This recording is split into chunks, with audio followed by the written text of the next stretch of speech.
Hello guys and welcome back to a new video.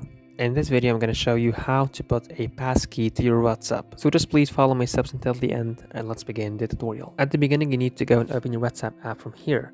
And then up to the right corner you're going to click on these 3 points and then head to the settings, and from here choose the first option, which is account, and then click on pass keys over here as you can see. So click on it. And as you can see here, it says a simple way to sign in safety. So now you can use your fingerprint, face, or screen lock. And so easily I'm going to click on create a passkey and click on continue over here and click on create. And now I choose my fingerprint to be my passkey. So whenever the next time I'm going to open WhatsApp, I'm going to use my fingerprint. And that's how you can protect your WhatsApp, or you can put a passkey. At the end, that was all today's video. If you find this very helpful, please don't forget to like the video, subscribe to the channel, and thanks for watching.